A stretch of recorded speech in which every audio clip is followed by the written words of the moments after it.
I just had a conversation with Steve this morning about our staff, and I feel like, and I say this, and I've said it throughout the years, but this is the best group of people I've ever been around.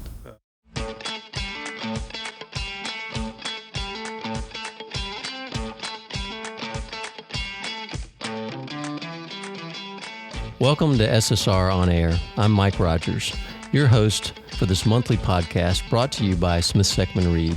Tune in as I interview leaders, colleagues, and clients about what is going on internally at SSR and in the larger engineering community. Welcome to SSR On Air. So today we got David Donoho and Alex Ray from our transportation group to talk a little bit about what they do and what SSR is doing in that world. So just relax and talk about what you know about it. It's going to be easy. So let's just start out talking about you guys a little bit and where you came from, how you ended up at SSR. Alex, why don't you start out? Just tell a little bit of your history and your story, a condensed version of it. Okay. I knew I wanted to get into engineering, and originally thought I wanted to be an architect, and I soon changed my mind on that. I did the same thing. I started out in architecture. But then, went to work for TDOT out of college, and worked for them for 15 years. And Where'd you go to school? Murray State University. Murray State, okay. The real MSU, I tell all right.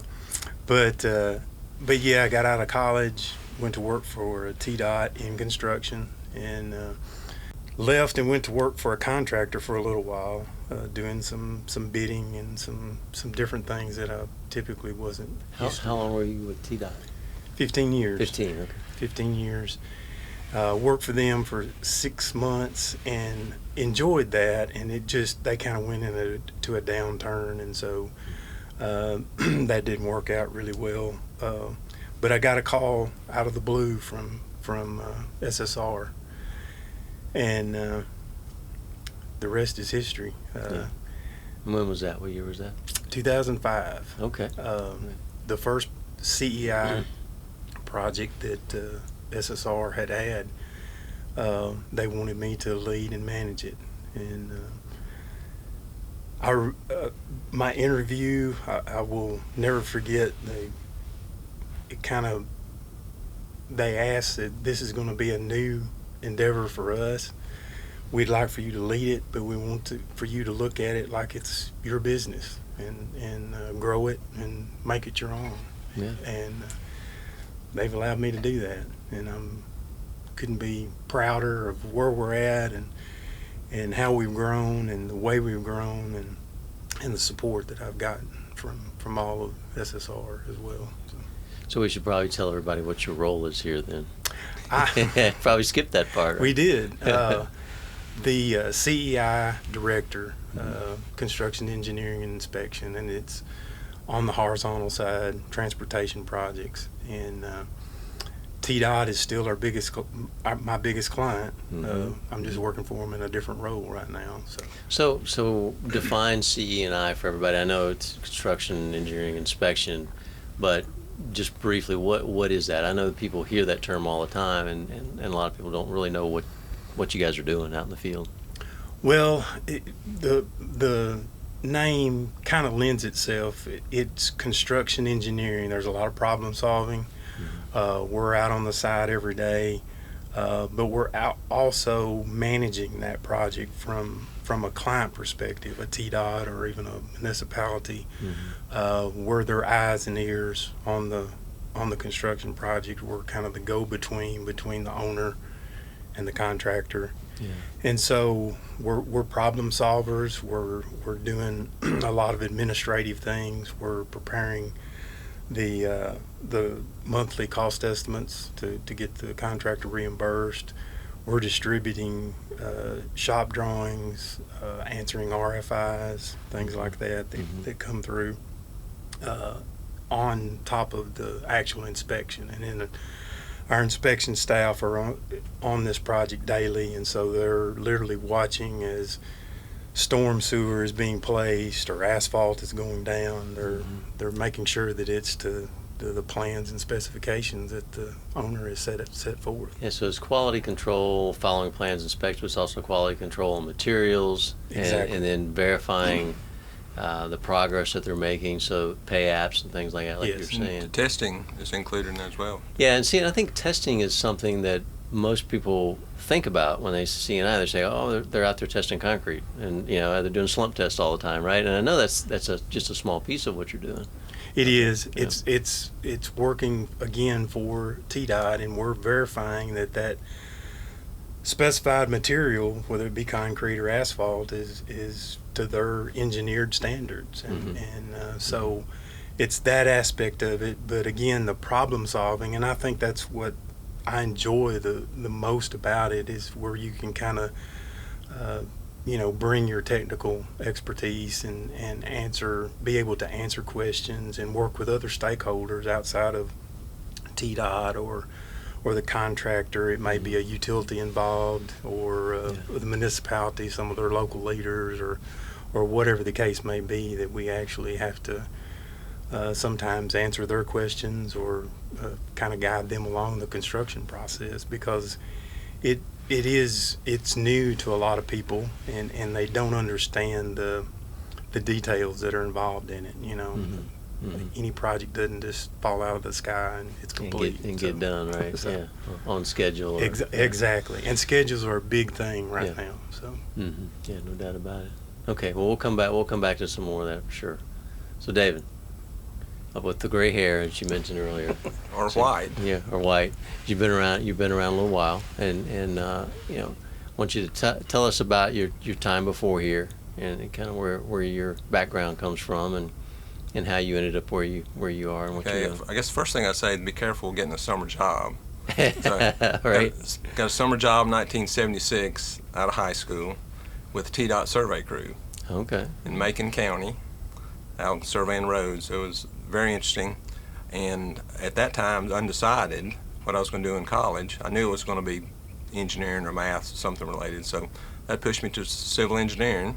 So I went to University of Tennessee, come back every summer, work for TDOT. So I went to TDOT, actually went to work in the Gallatin field office. Okay. So spent 11 years in the field, building projects. The last one probably I built was the Rivergate Bridge there that you probably drive over all the time. Mm-hmm. And so moved to headquarters and actually moved to the design division. But my part in the design division was pavement design and estimating. So spent a year and a half there. Was, like I say, I always loved construction, wanted to get back to it, so got an opportunity to go back to the headquarters construction office as a specifications writer. So I spent a year and a half doing that. The next year I got promoted to assistant director of construction, and about another 2 years later, it went from, it was a 7-year process from when I went downtown. I basically went from entry level to director of construction for the state. Oh, wow. So in 1998, become director of construction for the state, leading really all the bidding process and the construction admin process for the state at that time. And that's, Alex mentioned where I met him first time. And like I say, took over in 98, stayed director until 2008, and I got my time served with the department and ready to head off to the private side and get my retirement plus maybe another salary. And went through a long interview process and ended up, of course, SSR contacted me, but I knew SSR as Memphis because that's the only one I'd worked with. Sure, yeah. And so they interviewed us, so come over to our corporate office, and I come here, and I was just amazed that this facility was here, and they impressed me, and lo and behold, I started work in 2008 here. I was the first transportation person outside of Memphis at that time. Yeah. My role as transportation market sector leader, I'm heavy on the construction side. We're trying to grow all the other disciplines too, be it design, structural design, roadway design. We've got some environmental work, not much. We'd like to grow that, and also we do not have planning capabilities, and that's one thing we're looking at going down the road too. Okay, so, and those are the main pieces of transportation. I mean, just to kind of go back through them again, it's planning, bridge design, roadway design, and what am I missing? They have there's a right-of-way phase in there that people Yep. don't. You have to buy the property. Right, right. So that's in there too. So you're generally planning. You have conceptual design, right-of-way, final design, then construction. Okay, okay. Good, good. So that's a good history. 14 years later, we Yeah. have moved outside of Memphis. Have Mhm. good staff here in Nashville now. We have people in East Tennessee. Probably 5 years ago, we developed a presence in the Panhandle of Florida. And this last year, we've gotten. I think we now have 5 colleagues in Alabama now. So In Alabama. yes, Okay. Doing mostly CE&I work? it's most of the Florida and Alabama CEI. We do a little bit. We do not have the designers here in Nashville right now, but we do all the other disciplines here. So Okay. In Nashville. correct. And so what's in Memphis now? Memphis, we have all the structural. Well, I shouldn't say that. We have structural design here, so we do have structural Good point. design here in Nashville. We have structural design, roadway design, a little environmental. One of the big things we do is utility coordination for projects. We do that in everywhere. Yeah. So Well, and I say that based on location, because we kind of blend now. I mean, there's very little barrier to the locations anymore, and which is a good thing, because Right. we're able to leverage people and put them in the right place at the right time, which is always good. well, the design side lends itself to being wherever. On the construction side, we do need to be near the project. Boots on the ground. Yeah. We have to have feet on the ground there at those sites. Yeah, that's good. Well, so as you guys have worked together, Yeah. for quite a while now. Yeah. So how does that interaction occur now? What goes on between your side of the house and your side, Alex? I mean, for project pursuits and for project execution and things like that. How does all that work within our? Yeah, David has led our marketing efforts, even on the CEI side, really since he's been here. But I'm heavily involved in that as well, and we have almost daily conversations about projects that we want to pursue, and we've been really successful.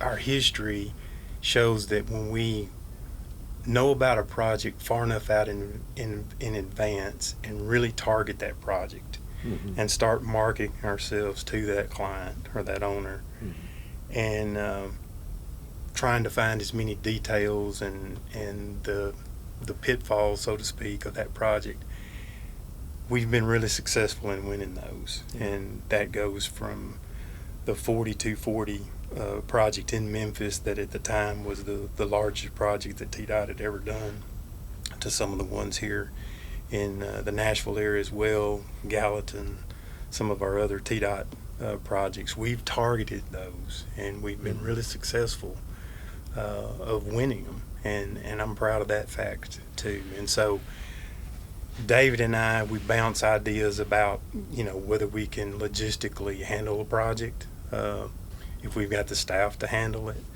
our approach to it, and then just as we get closer to the proposal stage, trying to really delve into the project specifics and show our edge and our experience and our.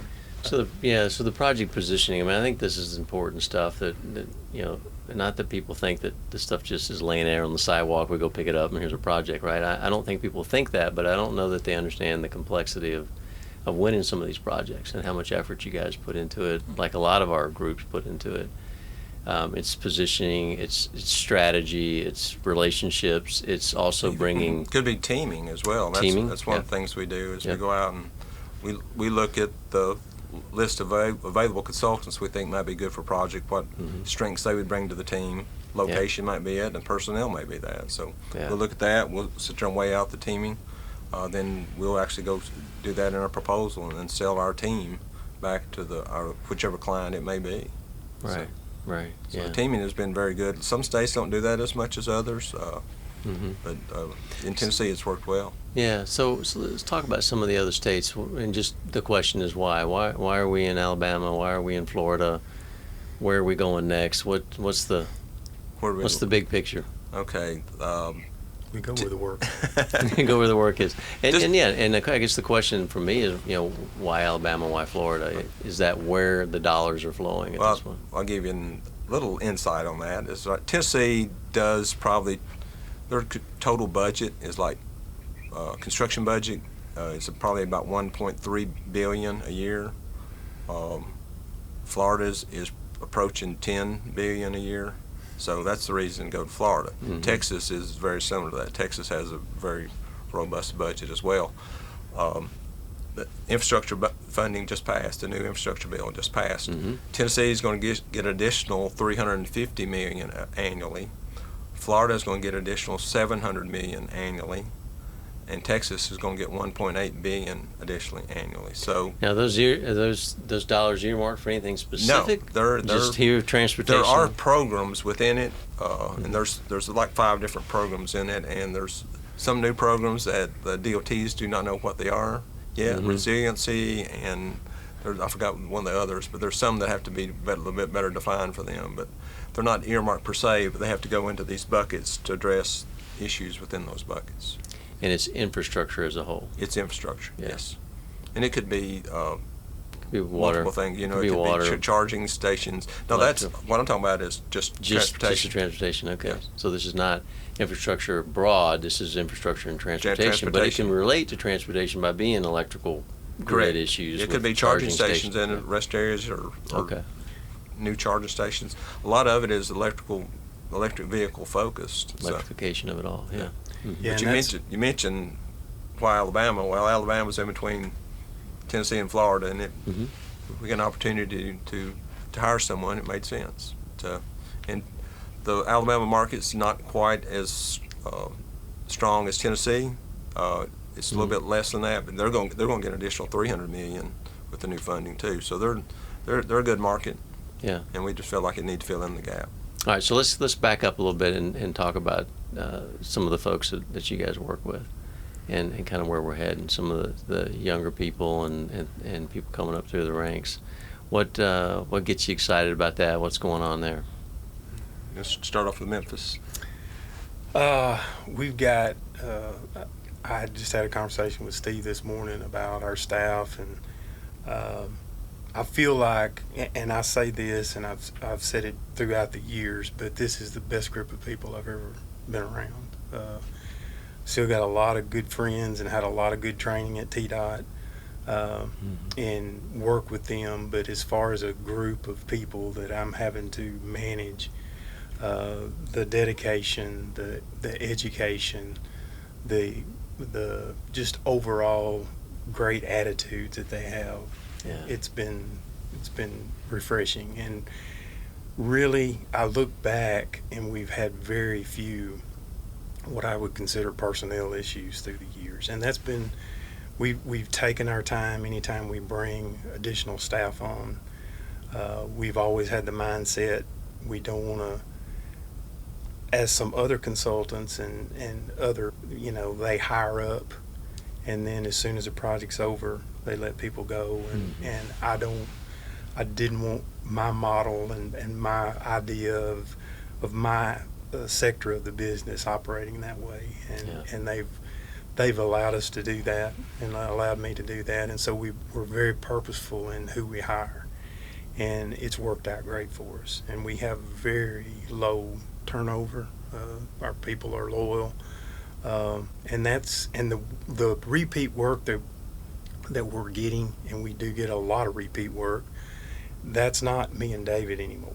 We've been out of the field enough now that we're it's the rest of the staff, the work that they perform on a daily basis, and the relationships that they build with the client, with other stakeholders. And we are graded as from the DOTs, and the contractors have some input on that, and we are proud of our grades that we receive every year from our client base. And that, again, I give the credit to the staff on that. That's based on the work that they do every day. So Yeah. And we've got some really young up and coming engineers. although on the CEI and the construction aspect, a professional engineer is still not that important. I mean, it's not a requirement that you have to have that, but a lot of our staff are licensed. I encourage that, but we are also moving it into more of the full construction management, and that is where construction is literally, I say that you shepherd that project literally from conception, planning, procurement, all the way through construction and post-construction, even into the maintenance phases, even on the horizontal side. And so that's the construction management was kind of born in the vertical world, Right. but it's now becoming more and more popular in the horizontal sector as well. And we're chasing some full construction management projects like that. And other DOTs are actually more involved in the construction. When I say wanting the construction management credentials more than TDOT is, but they're moving in that direction too. And that's a big part where a construction manager is not only, again, managing the construction project and the staff, but he's more involved in the financial side, even from a client standpoint, and trying to shepherd a project through the bidding phase and or whatever procurement methods they decide they want to use, and managing a schedule and working with that contractor on a schedule, and schedules are hugely important and becoming more and more so important to each and every client. So. Oh yeah, no doubt about it. So what about you, Dave, on your side? I guess we're looking at the program as a whole. I mean, Alex is leading our CI group. Ben Ledsinger leads our roadway design group, and then Ian Engstrom, a little twofold. Ian does the vertical side structural, but he also does bridge design for the transportation side. Yeah. So they're sort of the three leads as far as our market goes. And we have individuals in each location. Nick Taylor and Perry Lane in Memphis are some construction managers leading the process there. Red Jordan, Patrick Harrington here. And we hired Sharpie Smith, I think actually 10 or maybe 12 years ago, out of Mississippi. He was former local programs engineer for Mississippi DOT. And Mississippi market wasn't quite what we wanted it to be, so he's agreed to go to the Panhandle, and so he spends every week in the Panhandle, Florida. He's leading the effort down there, and Eric Broom is helping him as a construction manager there. And I guess a little over a year and a half ago, we hired Skip Poe. Skip was the former director of construction for Alabama DOT, and he's sort of gearing up the Alabama market. And I guess last October we hired Cornelia Sides there to be the first construction manager in Alabama. Yeah, so that work's starting to pick up then. We've gotten our first job in Alabama, and we see the opportunity that may be coming. Yeah, that's good. So Alabama and Florida on the list. What's after that? What are we looking at? What are we thinking Alex about? mentioned we'll go where the work is. Yeah. We have offices in Texas. Makes sense. Big market. Yeah, and they have a good program. That's one thing I didn't say it early on. We talking about recession and interest rates while ago. You know how the market fluctuates and goes up and down. Transportation is always generally steady. Every now and then it'll go along, and what will happen? You get a stimulus bill. Like in 2010, we got a stimulus bill. It hiked up a little bit, and it come along, and it's always just steady. So it never really goes away. So a little bit about what you guys do outside of work. What's your pastime? What do you do that's fun? Oh, well, I've recently moved back into the country. I was living in downtown Memphis. So you're taking care of land now. I'm taking care of land, kind of getting back to my roots again. Yeah, another feeling. And it's a joy. I mean, I can get out now and get on the tractor and just have a big time. I'm a sports fan. Big basketball fan. Used to have Grizzlies season tickets, and so I follow that. And my children are older, but it's been fun, kind of watching them grow through the years, and hoping for grandchildren one of these days. Yeah, you and me both. I'm in the same boat. Just waiting. But yeah, I enjoy that. Me and my wife, we like to travel when we have the opportunity, and with SSR, I've got to see some parts of the world. Well, not the world, but the country that I never thought I'd see. Going to different conferences and trade, trade associations and getting involved in that. That's something I was going to ask you about too. What associations are you involved in, or what do you do from a professional standpoint outside of well, the office? Dave and I both are heavily involved with the Tennessee Road Builders Association, and so there's that, and then there AASHTO, which is the American Association of State Highway Transportation Officials. I think I got that right. Say that. Of course it is. We're involved with that too. They've got anything transportation related, from design, maintenance, construction, and David and I are involved in the construction on that. And so we're not members of that. That is strictly reserved for DOT officials. But as consultants, we can go network and actually find out about projects coming out and things like that. So that's been a really good relationship builder for us, and so we're involved. I'm personally involved in that. ACEC as well. So pulling in some of the younger folks into that, or we are teeing them up for it. Yeah. There's even they break AASHTO out into 4 regions, and the SASHTO, the Southern Association, is that we attend those conferences as well and then network with that. Like I say, that's a good event. Okay. So what else do you do, Dave? Oh, talking about what. Alice mentioned basketball. My dad was a high school basketball coach, so I played basketball till I was 40, and then I found out that every other time I went out I got hurt, so I had to quit doing that and had to find something to do. So I played golf, so tried to actually play a little bit more golf. My son is a good golfer, so one thing I've been trying to take him to venues, and he will remember. I've taken him to a couple. I've been to a few that I'm on my bucket list. Been to St. Andrews. Oh, wow. Been to Pebble Beach, Whistling Straits. So Whistling Straits, that's a nice one. So I've been to some good golf courses. So yeah, get to see part of the. I guess when I went to Scotland, that's the first time actually I've been outside the Caribbean to be outside the United States. So it was unique to go there. So. All right. Well, I want to thank you for coming in and spending some time and telling us a little bit about your story and what you guys are doing for us, and appreciate all the work and conversation. Appreciate being here. Yeah. Thank you, Mike. All right. Thanks for joining us for this episode of SSR On Air. We hope you enjoyed it. Be sure to like and subscribe wherever you get your podcast. You can also connect with us on social media. Links to everything can be found in the show's notes. Take care, everyone. See you next time.